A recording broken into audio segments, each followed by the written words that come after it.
How'd it feel to get a big-time blowout win for kind of the first time in a while? It was good. We started a little slower than we wanted to, but I mean, a win in the Coliseum is always a fun time, and we felt like it was a great team win. Lincoln was talking about emphasizing just how big of an opportunity you guys have right here. How would you just describe the mindset of the team coming into such a big opportunity? Yeah, I think we're just taking it one game at a time, 1 week at a time. I think that's something that we've done really well after the loss, and that's kind of how we're taking it this week. It's a great opportunity going against a great team, and we're really looking forward to it. What are the advantages of having back-to-back home games? You don't got to travel, which is nice, so you get to get more consistent sleep. You get to play in the best stadium in the world two weeks in a row and in front of an awesome fan base, so we're looking forward to that. And yeah.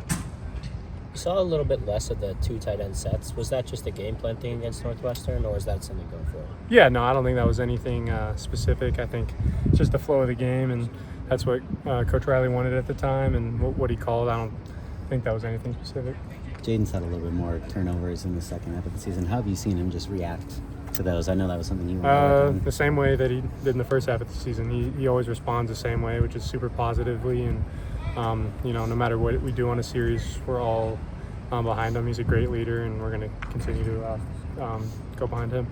It seems like this offense is able to really well adapt to what the defense is giving you. What kind of has gotten you to that point? I think just playing a lot of football and, playing against a lot of different defenses and playing against defenses in different conferences and stuff. So I think just repetition and having a really experienced coach who's seen a lot too, and he kind of knows what to call in certain situations versus different looks. So that helps for sure.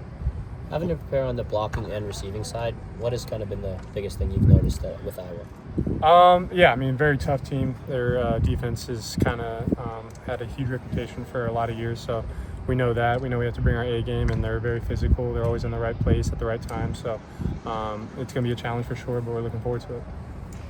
I know, preparation and execution are two different things, but is Iowa a little bit easier to prepare for, knowing that they're so traditional in what they do? I wouldn't say so. I mean, they're a great defense, and we know, what they've done.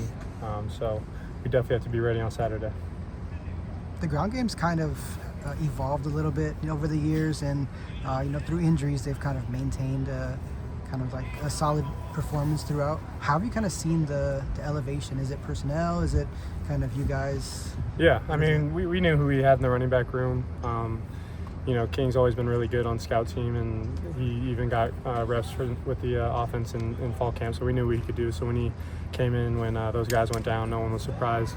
People were surprised outside of here, but, we had all seen it before. B-Jack, same thing, and then the young guys, too, are really good. So, I mean, I think our running back room is really talented, definitely the most talented room since I've been here. So those guys will continue to develop and get better, but those guys are great for sure. The offensive line has had moving parts all season. Different guys have started at different positions.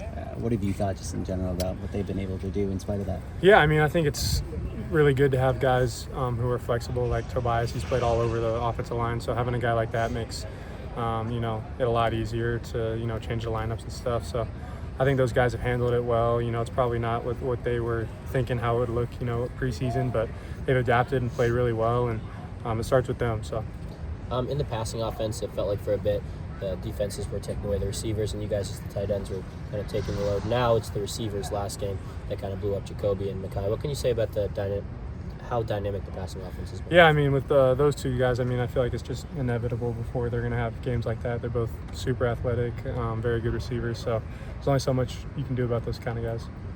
Didn't play on Saturday. Did you watch the Iowa-Oregon game?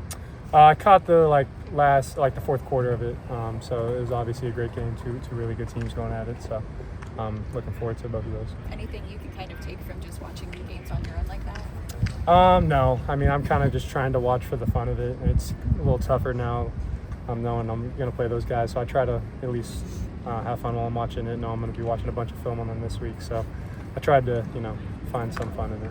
Let's do one more.